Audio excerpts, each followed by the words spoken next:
Hola amigos de News México, estamos en un programa especial de que hace 24 horas se llevó a cabo el primer aniversario del terremoto del 2017, 33 años de 1985. Una extraña coincidencia que se dieran el mismo día dos temblores de estas características, ambos muy distintos uno del otro, porque aquí Carlos del Ángel, titular del Instituto de Investigaciones Geológicas y Atmosféricas AC, es una empresa privada con muchos estudios que hacen vía satélite, GPS, que es la modernidad, y otros instrumentos que comparten incluso con la Agencia Europea de Ciencias Atmosféricas. ¿Por qué vamos a hablar ahorita, un día después del temblor? Porque, miren, una de las ideas de News México, y se los digo rápido, el conocimiento es poder. No es amarillismo, es conocimiento, porque el conocimiento le permite a la gente prepararse sobre situaciones económicas, sobre situaciones sociales, y en este caso sobre situaciones de la naturaleza, porque son propias y tienen ciertos ciclos.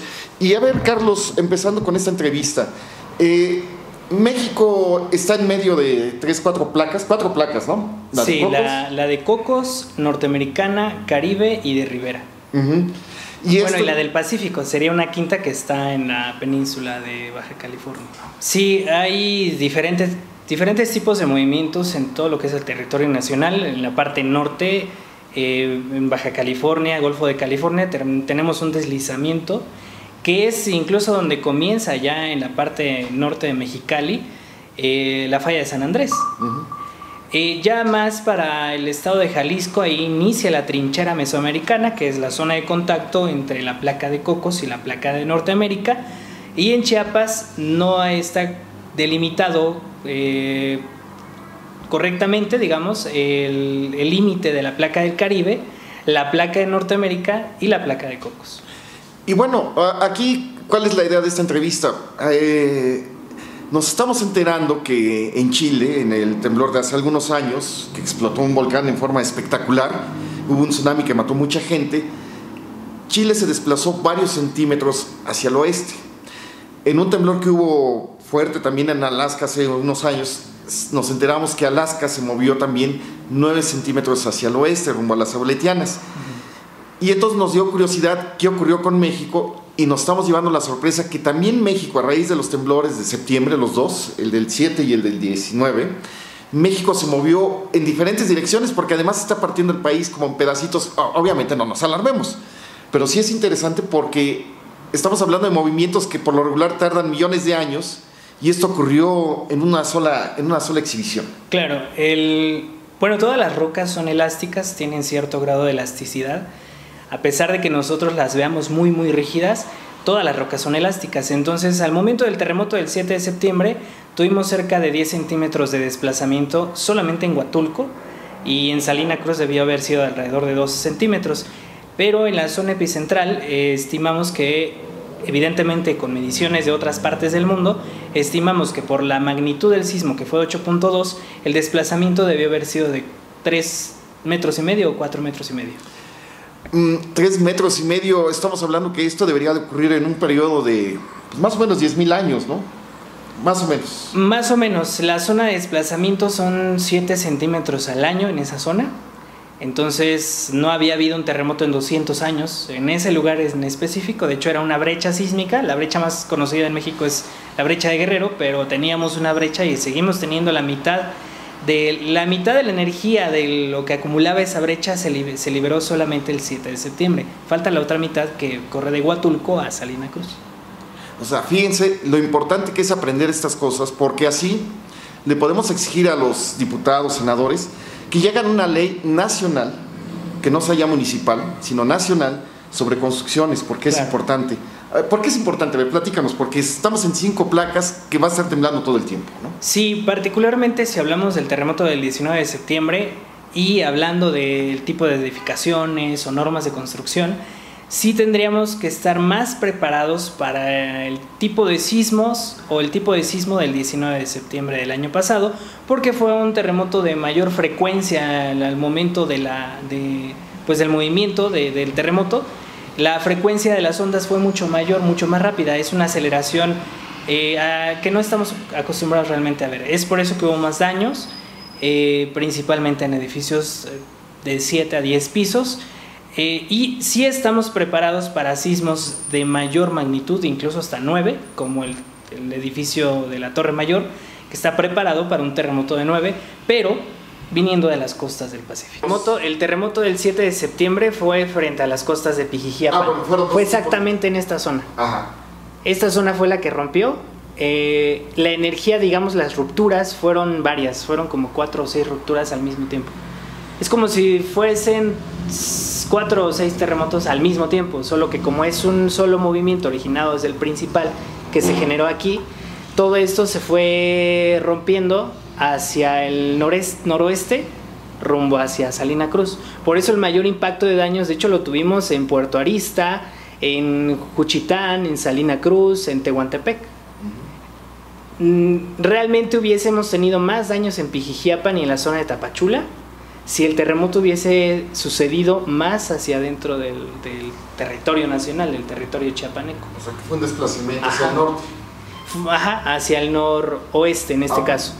Entonces, al momento de romper, lo que sucede es que el mayor impacto lo reciben estas ciudades del centro del Istmo.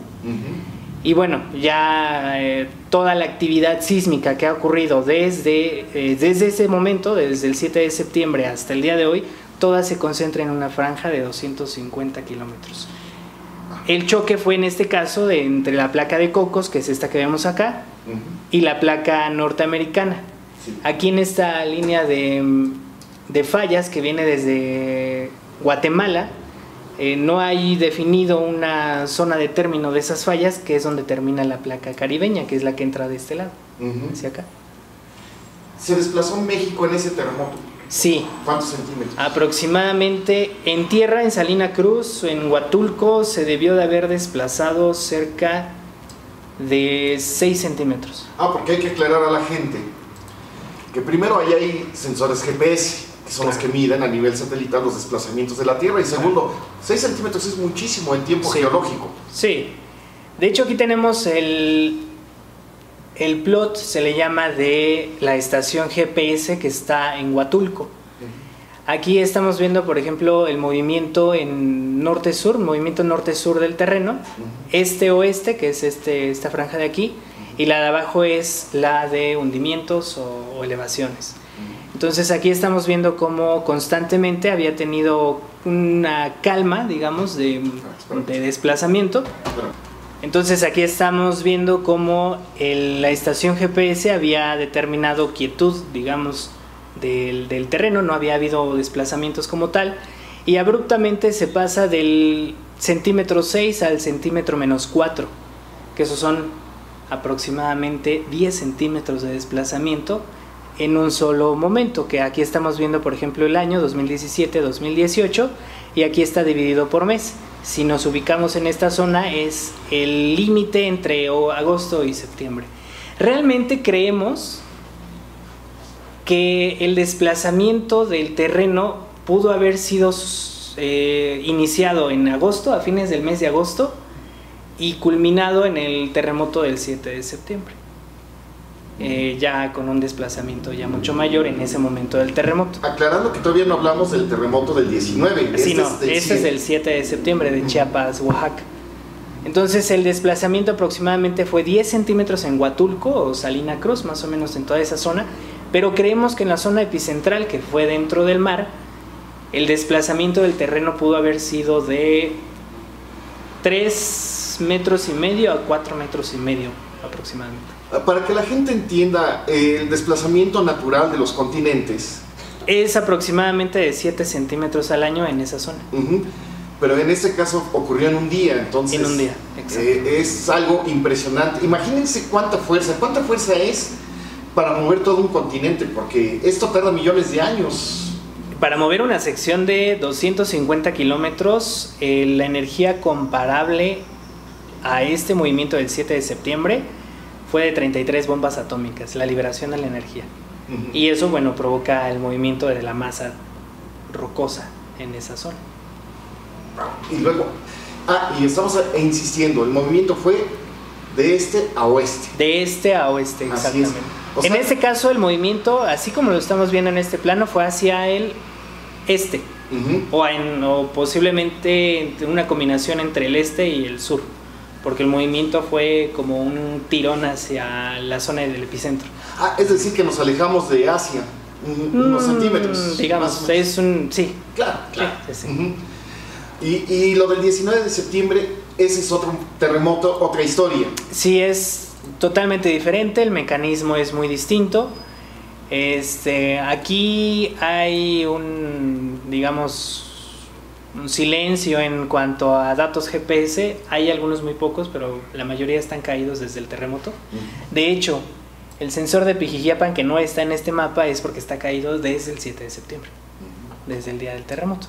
Entonces, ¿cómo ocurrió el del 7 de septiembre? En este gráfico lo que estamos viendo es cómo la placa de Cocos se introduce debajo de la de Norteamérica, que es donde nos asentamos todos nosotros.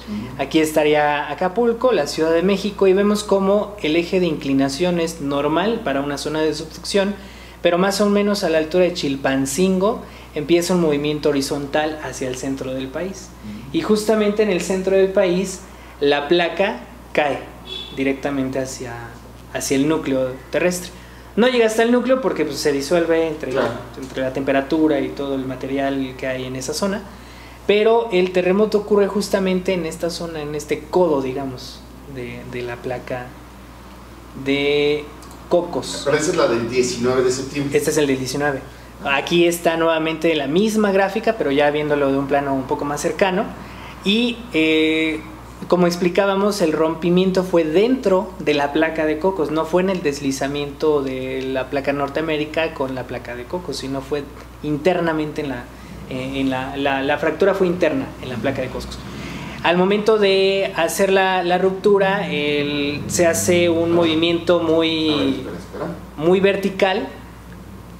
Al momento de hacer la ruptura, el movimiento es en esta dirección, casi directamente hacia la superficie terrestre. Es decir, que el centro de México se elevó unos centímetros. Durante el terremoto, pero después de la medición que hicimos satelitalmente, se detectó que el terreno en la zona epicentral se hundió 15 centímetros. En la zona del epicentro y se corrió 5 centímetros hacia el sur del país. O sea, fue un movimiento combinado, realmente fue por todas las sacudidas que existen al momento del terremoto. Y ya cuando calma todo tipo de vibración, pues ya se determina qué desplazamiento hubo. Para que se dé un norte la gente, bueno, tú me desmientes si me equivoco, Yucatán estuvo abajo del agua hace 50 millones de años. Sí. Tardó 50 millones de años para salir y ver lo que hoy es Yucatán. O sea, estos movimientos son muy rápidos, lo que estamos viendo en la actualidad. Claro. Además de que, bueno, en Yucatán tuvo mucho que ver la elevación del nivel del mar por el derretimiento de casquetes glaciares, etcétera, etcétera. Entonces, es por eso que Yucatán se puede inundar muy fácil, al igual que Tabasco. Ni se diga de Tabasco. Tabasco se puede inundar muy, muy fácil. Y bueno, regresando al tema de la Ciudad de México, a ver, ahí nos puedes explicar en este mapa que hay unos desplazamientos, ¿no? ¿Qué es lo que estamos aquí viendo? Principalmente estamos viendo los epicentros, cada punto, tanto azul como negro, son epicentros que ya se han detectado en sismos anteriores, algunos más grandes que otros, pero justamente por el tipo de sismo que ocurrió, este circulito, no sé si se alcance a notar, sí, claro. Es el mecanismo focal. Ahí es donde determinamos qué tipo de sismo es, si es un sismo de subducción, si es un sismo de separación de las placas o de deslizamiento una con otra. Y aquí lo que estamos viendo es que el deslizamiento es casi vertical en dirección hacia la superficie del centro de México. Ese es el primer dato que los sismólogos vemos al momento de que se origina un sismo. Y con eso determinamos también el potencial de daños que pueden existir al momento del terremoto. Cuando nosotros vimos este mecanismo focal, realmente fue un dato muy interesante. Cuando lo vimos prácticamente a los 5 minutos de haberse originado el terremoto y se nos hizo muy extraño.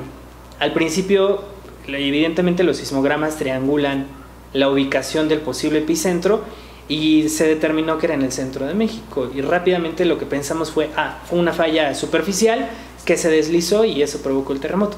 Pero al momento de ver este mecanismo focal, sí dudamos un poco incluso de la veracidad al momento de haberlo detectado, pero con ya las mediciones que se hicieron posteriormente determinamos que sí era real.